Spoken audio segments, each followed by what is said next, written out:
Well, hello everyone and happy Wednesday. It's digital host A.J. Wuest welcoming you back to Before the Four, the live stream where I go through some of 48's top news stories and then some before the 4 o'clock newscast. I say it every day wherever you're watching Before the Four today, whether it's on Facebook, YouTube, or the 48 Now live stream. As always, thank you so much for watching and spending just a bit of your Wednesday afternoon here.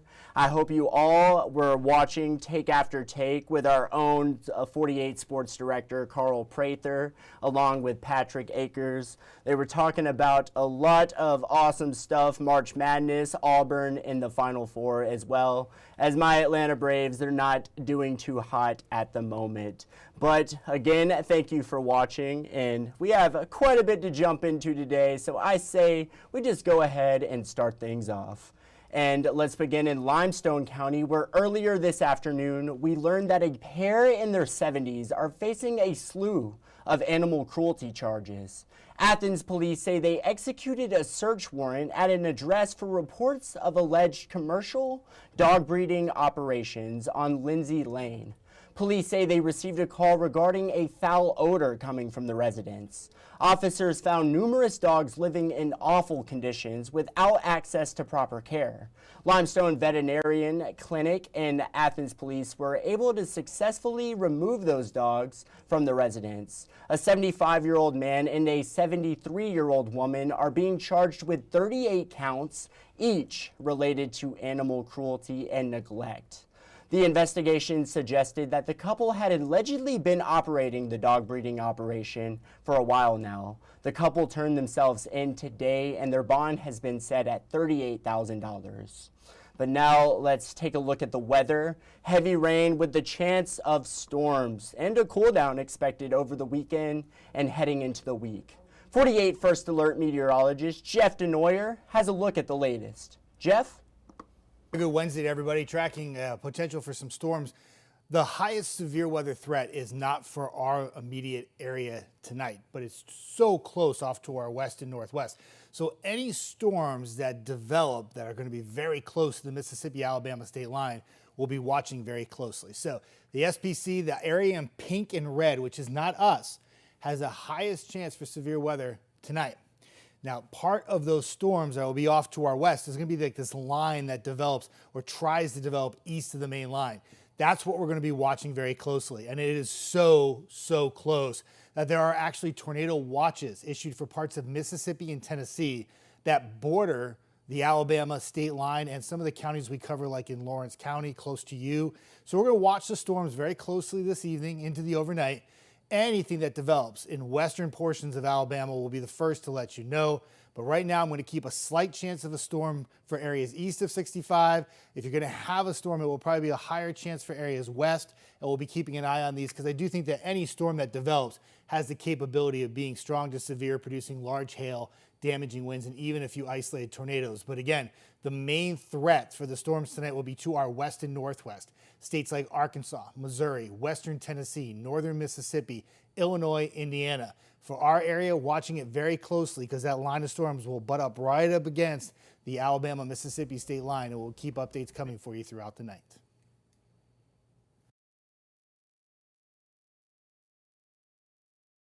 Is it all right? You sure? Yes.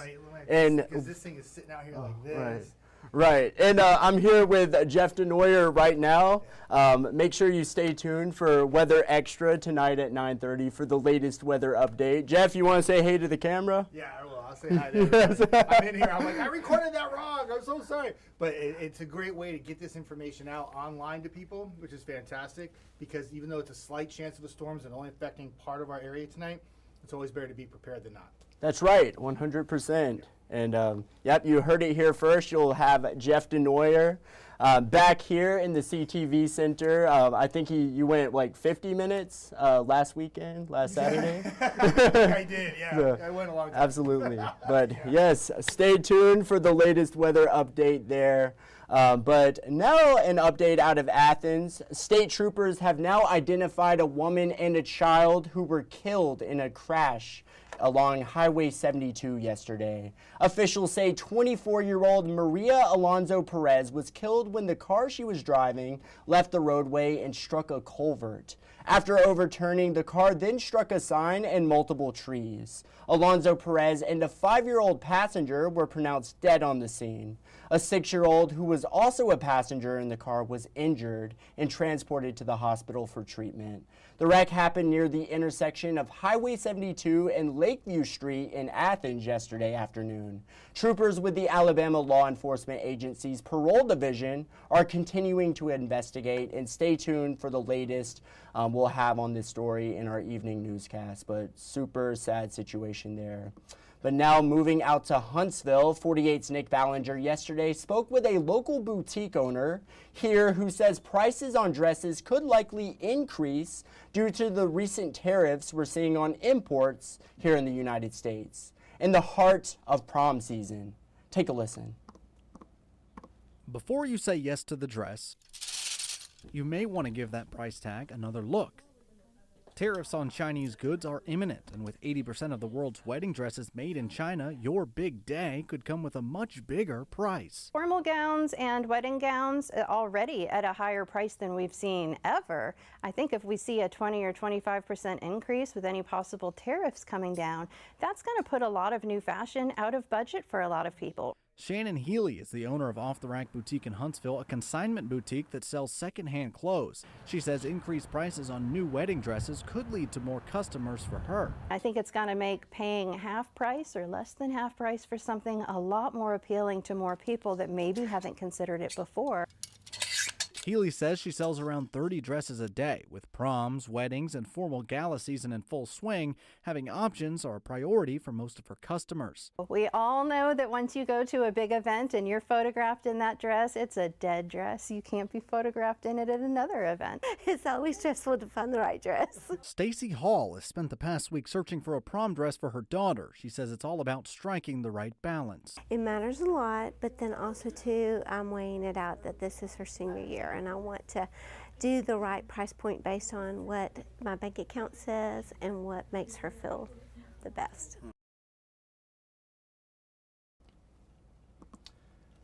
And now in the Shoals, Lauderdale County leaders want to improve ambulance services across the county. They say they're working to limit wait times for ambulances. 48's Aria Pons has the details.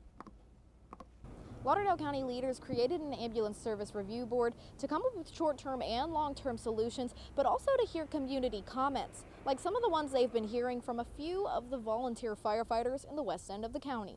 It is a sad thing to think about, but I mean, it's reality at the end of the day. Chief of Central Volunteer Fire Jeremy Beavis says he's worried about this part of the community when he as a first responder has to wait to send a patient on an ambulance. Just depending on the day, it's pretty rough. I mean, there's times where we wait 30 minutes or so, and they're just like, hey, if you can go, you can go by yourself. Have you somebody that can take you, then it would probably be better. Beavis says he wants to see an ambulance stationed in this part of the county. County leaders have formed an ambulance service review committee to hear those comments, but to also come up with long-term solutions. Though leaders say they're not seeing a long wait time for ambulances on average in Lauderdale County. We can absolutely always improve. If we look at the volume of calls and the number of calls, we never know when an emergency might happen. And so we work diligently daily to try to adjust our resources to be able to meet that demand within our community. Holmes says what they're leaning toward is creating their own authority for ambulance services in Lauderdale County, meaning they would buy ambulances and then lease out paramedics from a private company. I think that way we as a community can take control of the EMS system, and we can design something that I think both our responders as well as our community can be very proud of and can have trust in. Holmes says there are a few steps left, but they're hoping to have this plan cleared by 2027, since that's when the current contract for lifeguard ambulance service is up. Reporting in Florence, Aria Pons, 48 on your side.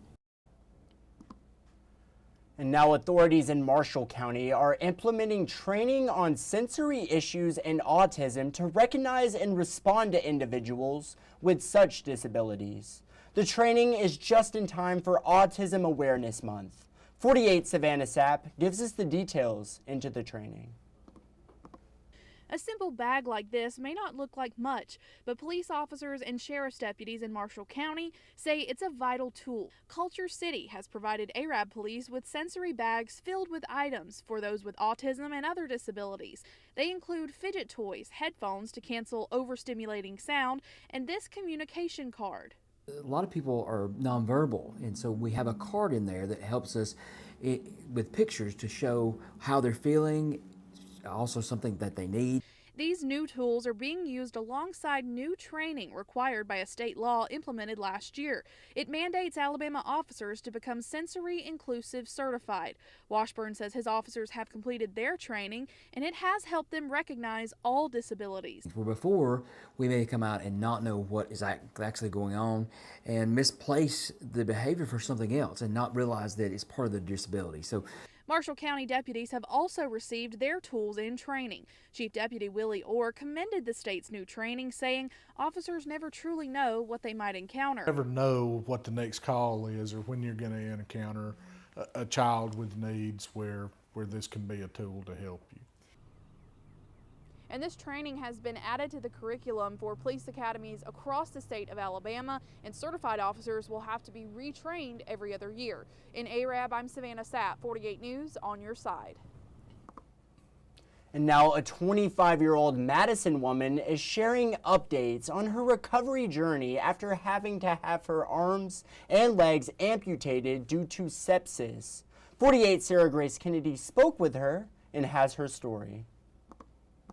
So the hook is mainly for picking up and moving things that are directly in front of you. Celeste Bradley has been using a prosthetic hook and wheelchair to get around while she waits for her prosthetic legs and hands to arrive. It's been a challenging road to recovery for Bradley as she navigates how to adjust to the world without her hands and feet. However, she's not letting her new reality stop her. Emotionally, it took a while, but I've had the support of my friends and my family, so I think I've been adjusting pretty well. Bradley tells me she has taken some time to draw inspiration from complete strangers.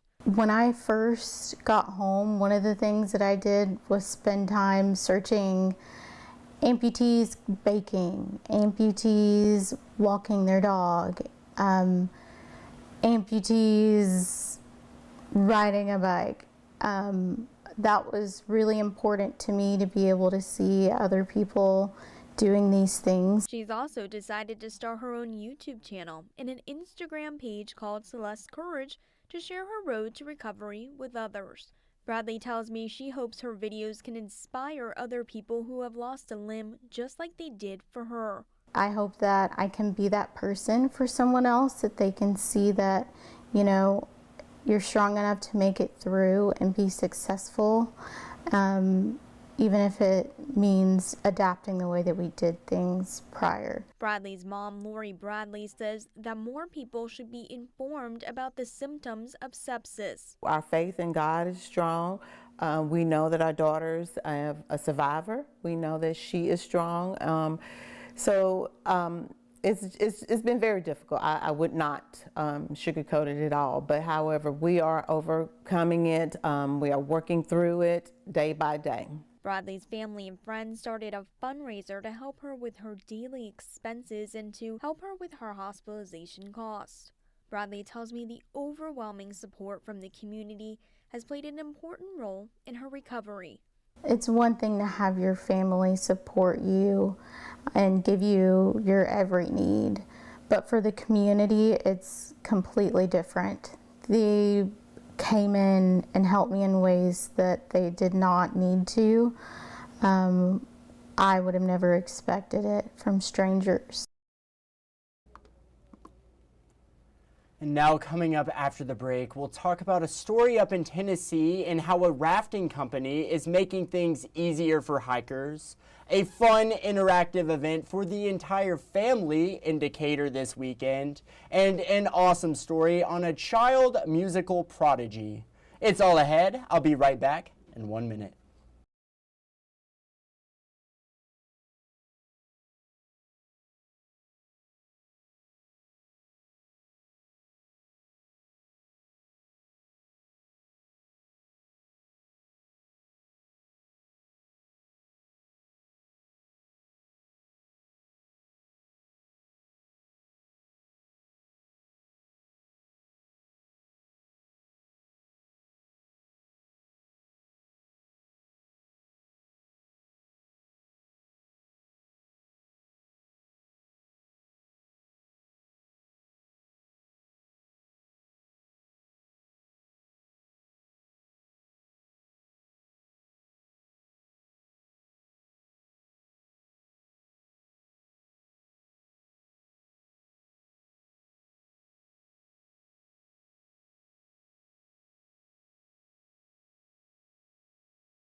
All right, well, hello and welcome back to Before the Four. Now, after Hurricane Helene washed out a bridge on the Appalachian Trail in Unicoi County, Tennessee, a new route added hours to hikers' journeys.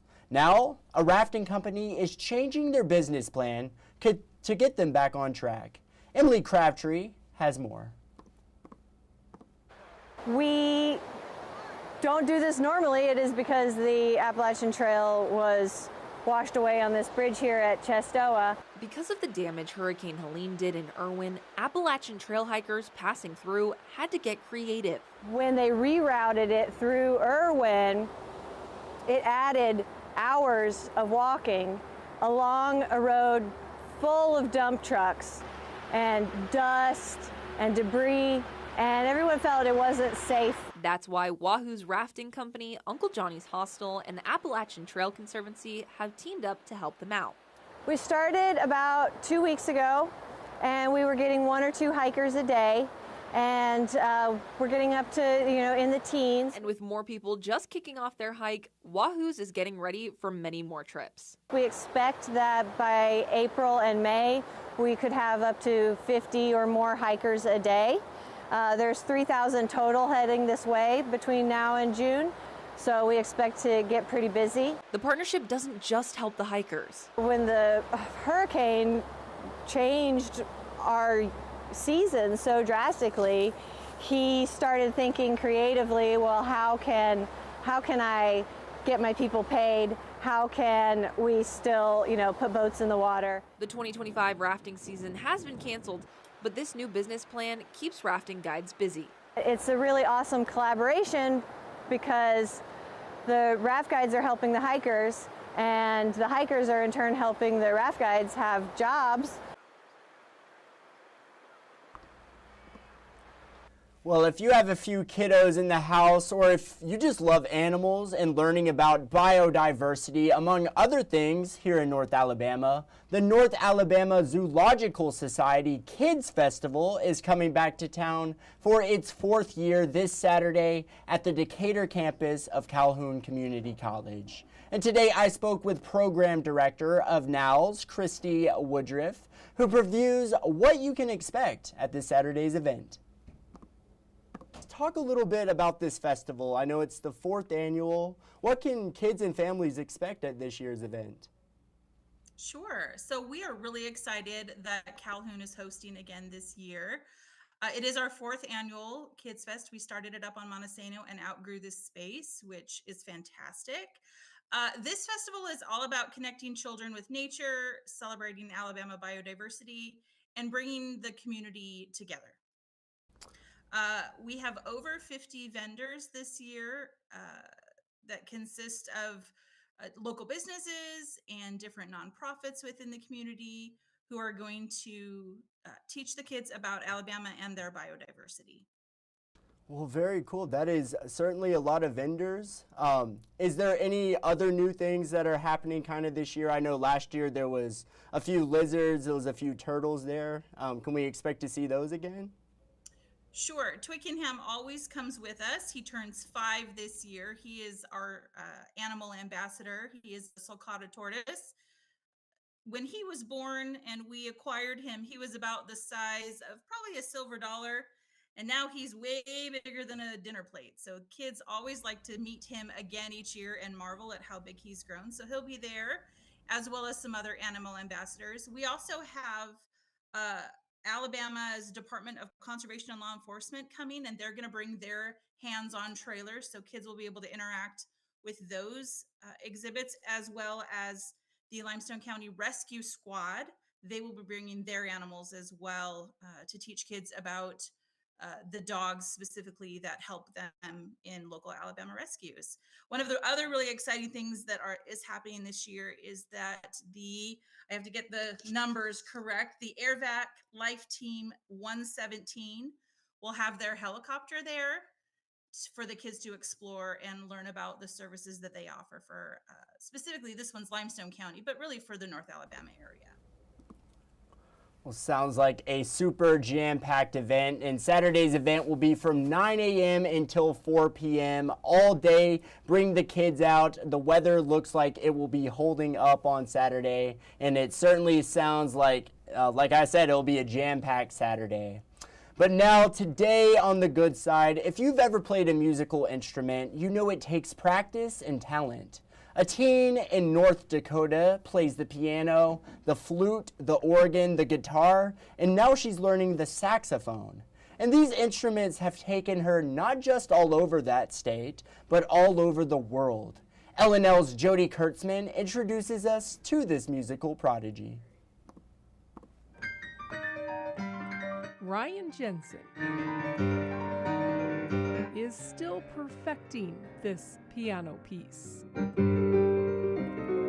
Chopin's First Ballade. Still work in progress. She knows practice makes perfect.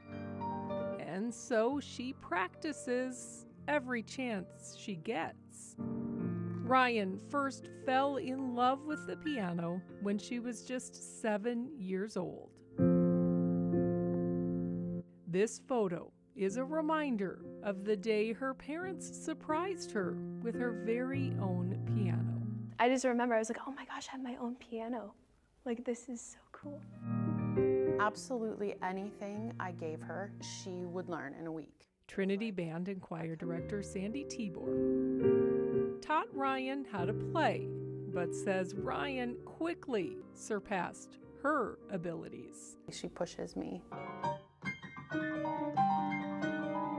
Cell phone videos from over the years document Ryan's progress. From practicing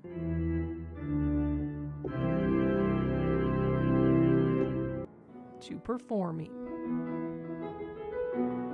I just think it's really cool the kind of opportunities you can get from playing on the piano. I think God just blessed me with talents, and it just kind of came naturally over time. And over time, Ryan has worked to fine-tune those talents, hoping to one day achieve piano perfection. In Dickinson, I'm Jody Kurzman, reporting for your news leader. Wow, that is so awesome. And I struggled to play two chords on a guitar, A minor and E minor, honestly. But that is awesome. So much talent, and I can tell she knows the value of practice 100%. But awesome story there, and you guys know what time it is now. And I see we actually have a couple comments on Facebook. We got Wayne, he said hello. Mark said to be careful. And Reba said thanks, Carol Beckley. So hello, Wayne. I'm not really sure who Mark or Reba is referring to right now, but hello, Wayne. And it is time, of course, for Facebook fun, our 48 Facebook question of the day. What's a childhood snack that you loved but no longer exists? Chris said banana flips. I am not sure if I know what banana flips are, but I'm sure they were good. Now, this was a candy I did have back in the day, candy cigarettes. Yes, we do not see those anymore, but awesome. Marathon candy bars, I heard those were super, super good back in the day. For me, I think mine might be they might still have some Fig Newtons around, but I do not see them or get to eat them as often as I used to when I was a kid. Old time moon pies, 100%. Flamin' Hot Cheeto balls, like the Cheeto Puffs that you get in those tubes. If I find those, or if they still have those, it would be game over. I'd be eating the entire tube 100%. And then Doodad's snack mix. But awesome comments there, and thank you all for commenting on today's 48 Facebook question of the day. We'll probably continue this question tomorrow, and I will shout out some more of my favorite comments. But that is about all the time I have for today's Before the Four. But I want to thank you all for sticking around, spending a bit of your Wednesday afternoon here. I hope you all enjoy tonight's evening newscast, and as always, thank you so much for watching. You all have a great night.